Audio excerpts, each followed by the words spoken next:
Minecraft is the game which has had the single biggest impact on my life. For some of us, it's just enjoyable on the surface, but for some of us, it goes so much deeper than that. This is not just a game, but a story of creativity.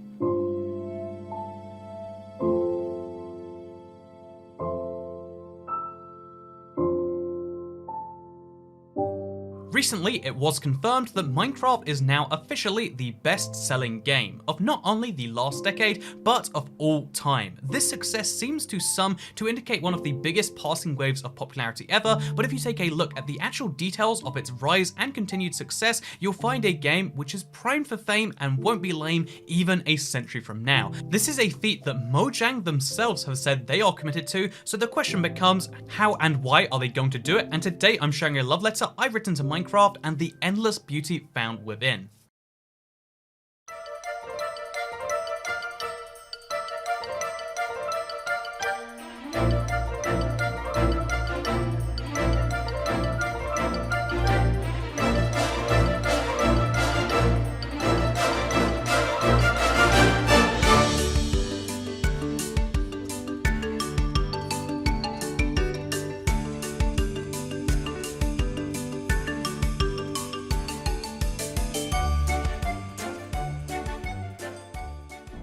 "2009 was a rough time for the gaming world because every major games publisher decided to push out yearly, full-priced versions of their most popular games rather than innovating and finding new models. There was the modern FPS, there was the yearly sports release, and there was the open world game, but each game was a copy of the one that came before, charging full price with each new release, and this left a hole in the market for games which were willing to break the mold in terms of pricing or gameplay. When Minecraft was first made available for sale, it cost just $10, with the finished version costing just $25, and was significantly less of a cost than the thousands of hours of value that many have gotten from it so far. Not only was the game a breath of fresh air in terms of the content, but it came out at such a price point that even the most confused, skeptical player could justify giving it a try if a friend or YouTuber recommended it. And believe me, I know this oh too well, because the most skeptical of players included me. I saw the pixel art, I saw the cows and thought this game looks really dumb, but in 2010 I had a friend who insisted I play the game, and I mean, let's just say I haven't gone back since.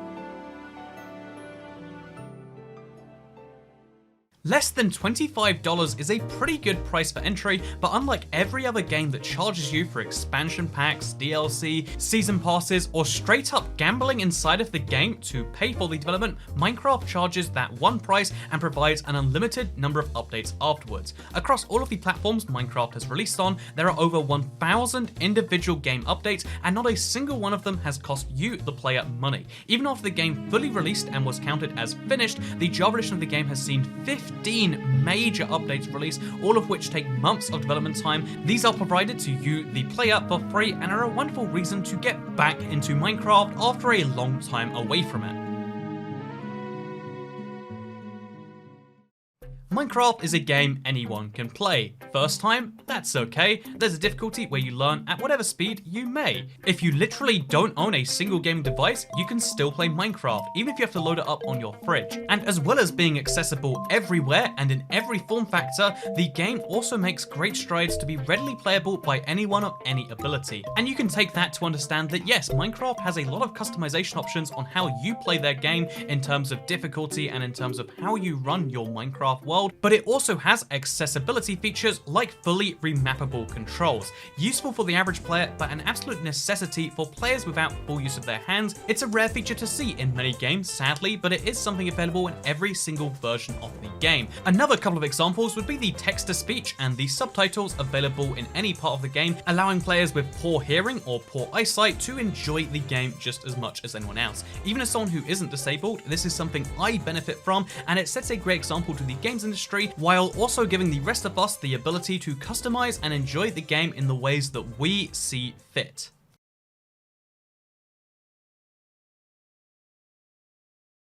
Minecraft offers you hundreds of thousands of hours worth of gameplay experiences you can play through by yourself, but simultaneously has some of the easiest to access multiplayer in the business. You do not need to work out how to invite people or play a separate game mode or even open up a new world. If you are connected to the internet when you load up your world, it will be open for any friends to hop in and join you on by default, which actually does have some downsides if you don't trust all of your friends, but assuming that's not the normal use case, any one of your friends can join you very easily in Minecraft, and additionally, you can have worlds which are open and running for either of you without the other needing to be on by running a Minecraft server, or even simpler, you can use the game's own realm subscriptions to do precisely that. This makes Minecraft one of the best games for multiplayer, as there is nothing more to learn, and instead you can just cooperatively improve each other's experiences.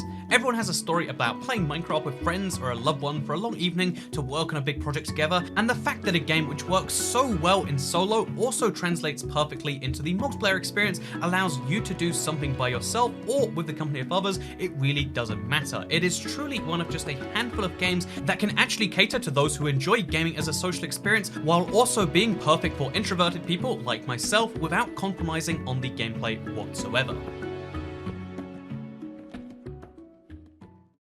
So sure, that all sounds wonderful, but what about all those people who want to have a competitive game? Minecraft is not the world's most competitive game. You won't be seeing any MLG Minecraft or any other esports events involving the game anytime too soon, but yet the game surprisingly grew in small part because of the competitive games people made within Minecraft. The open nature of both the game itself and the server software that it runs on means that Minecraft functionally allows you to create your own minigames, and this is something people do all the time. Bed Wars, TNT Run, even the Hunger Games, which notably is one of the world's first battle royales, were all created in Minecraft and have huge followings both on YouTube and off it. As a testament to this point, Hypixel recently announced that their server, the biggest minigame server on Java, had 18 million unique Minecraft accounts log in. This was 52% of the total who had ever bought a Minecraft account whatsoever, and that goes to show how many Minecraft players are playing it competitively online to some extent, and it just goes to show that people can play Minecraft in one way and then switch to something else entirely, and then play something as ridiculous as competitive Minecraft, which you're seeing right now, and yes, is a real thing, and yes, is astounding to watch, I agree, but the fact that even a game as calm and peaceful as Minecraft can take advantage of areas like this is another huge reason why the game never grows stale. The game itself can fundamentally change the way you want it to, and it can be as casual or as competitive as you would like.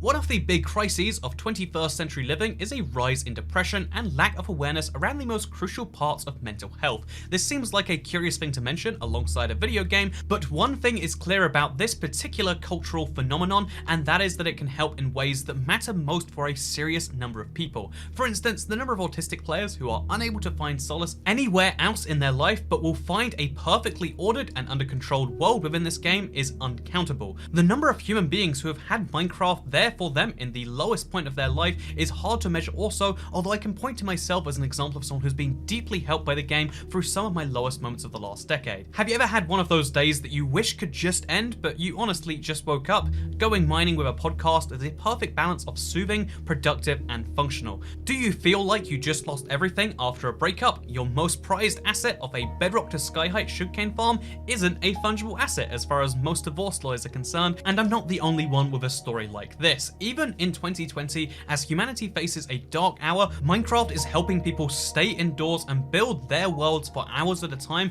not asking for your money or for favors from you in exchange. It just wants you to have a good time. Certain people will fade in and out of your life, but Minecraft will be there for you when you need it most. Minecraft and gaming YouTube are two worlds that are joined almost perfectly hand in hand together. The world started with the likes of simple Let's Plays by CNanners or the Yogscast, but it moved into different types of content like Sky Does Minecraft or Beijing Canadian doing mini games and maps, before moving into the modern tutorial Let's Play content you might see from a log.zip or a Grian. My point is that YouTube is one of the outlets of Minecraft, and every single year new channels that were the biggest thing die off and are replaced by a newer style of content. While perhaps bad for the YouTuber, and selfishly my first thought goes to that, the real point is that Minecraft evolves as a game, but also it evolves as a thing that people make their own content for. And believe me when I say I don't just mean YouTube videos either. One of the single worst things a game can do is microtransactions. No one feels good being nickeled and dimed for an infinite amount of money, and putting such a feature in Minecraft was something that should have been sacrilege. However, in spite of the theory definitely being that, the actual practice of microtransactions in Minecraft shows them to be used in the most community-friendly ways possible. That sounds insane, but the number of teams that have now popped up around the marketplace shows you that this is actually a system which benefits the players, even if it does benefit Microsoft many times more. But these teams, which have many full-time map makers, texture creators, and skin designers employed, are just one aspect of Minecraft having a sustainable ecosystem, because of course servers are making money in this exact same way too, alongside the legion of Minecraft YouTubers who talk about and share experiences within the game or use it as the backdrop for more story-based videos. Maybe a little like the one we're doing right here, huh? But the fact is that the game is more than a game for a decent number of people, and the fact that that can be sustained is incredible. Obviously, it's easy to just point at myself, but the number of people who are now employed to work on the thing that they love most as a direct result of this game is so much higher than with any other entertainment property. They are still microtransactions within a major game, but unlike every other major microtransaction system, they are there to do some good, and also unlike every other microtransaction system, there is no obligation to use them. There isn't even a nudge towards it, because you can play the regular Minecraft game, the one you bought and the one that exists, and even get the updates for that game without ever needing to check out the Minecraft store. It is simply there as an option, at least right now, and that is a good place for it to exist in. And although we could take my word from that as an outsider, I think it makes sense to get someone who's been on the inside for a very long time, so I interviewed Jigabob Productions to get more of an insight into the marketplace store and how it's affected him as a Minecraft player. What did you do for a living before the marketplace was a thing? I was a movie theater manager before Marketplace, and it was the worst job because it was basically retail, but thousands of people coming through the doors every day instead of hundreds. So it was the worst. Yeah, Marketplace is my full-time job. Jiggle Bob Productions specifically is my full-time job. Do you have anyone else who works in the company with you? Yeah, so my wife is full-time. I do have a lot of contractors. I work with Aurora. I also have a couple of contractors that only work for Jigglebrow Productions. Juju Style, who does a couple of mutants and entity stuff, which is really cool. Yeah, so it's a pretty small team in the terms of Marketplace. Like there's a lot of, 30 plus teams, and I have 3 that are mostly full-time, and then, a handful of contractors that I get for side projects or smaller bits. So, to reiterate, because I think that's kind of wholesome, both you and your wife are full-time employed from your marketplace endeavors. That's correct. Yeah, I do all the mechanics and all the map stuff, basically. She breaks all of the maps. She's like really good at beta testing and getting it from like playing a map from a player's perspective, because she doesn't really know a lot of what goes into making the thing. She just looks at it from a player thing and is like, well, is this what I would expect? Would I go here? Would I go there? She also handles a lot of the back-end businessy stuff that I just frankly don't like doing. So how much Minecraft stuff did you make before you were a partner? Like, I think you were one of the earlier partners, in my feelings at least.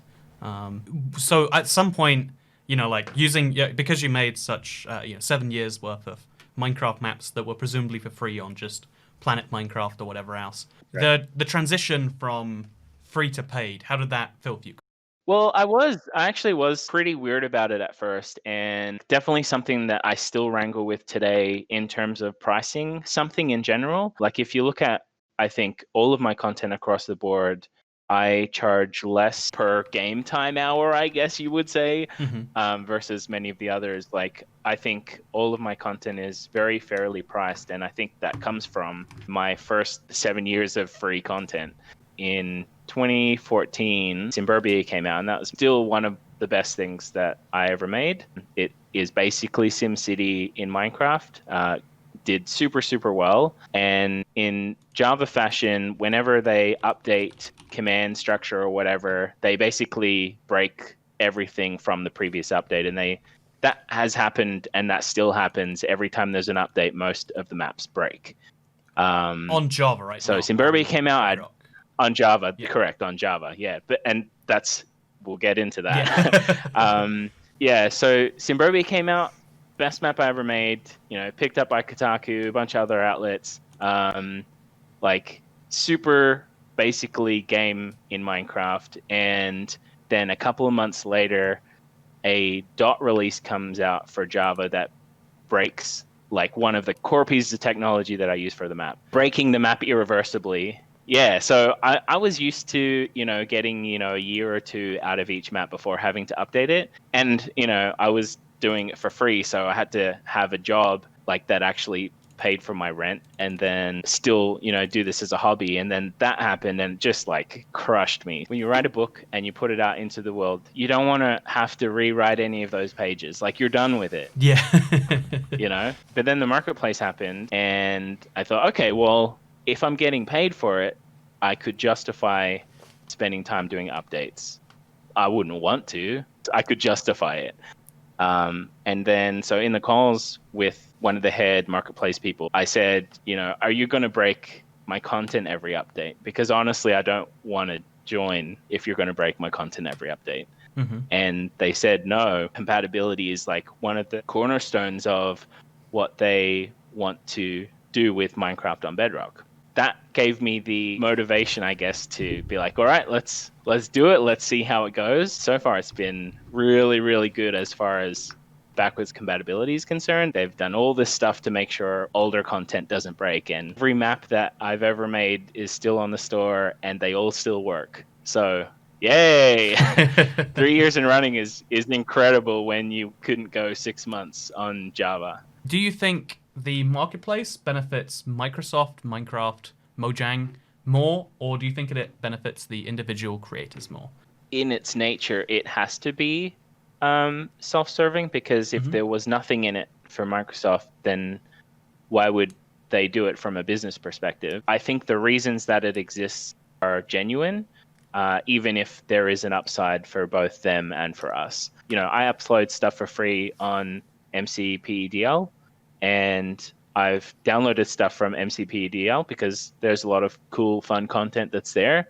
And it is a minefield of, AdFly links and like Linkiverse stuff. And it's just trying to actually get the content, because they're all trying to monetize as well, and you can't blame them. They make their 1 cent point per 1,000 views or whatever. But the expense, like to actually download that stuff, is so hard. There's like pop-ups all over the place. It's like trying to get you to download viruses. And it's hard for me, who is a seasoned computer person. I can't imagine what it would be like for a kid. I can't imagine it would be like for a parent who just wants to get their kid like some cool mod, From that perspective, like it's so much better to have the stuff on the marketplace. And yeah, we're in it to make a buck as well. There is a lot of free content on there. There's been free content released for the past 2 months, actually. I think there's been, at least 2 pieces, and that catalog is growing. So anyone, pressing that marketplace for the first time, if they, sort by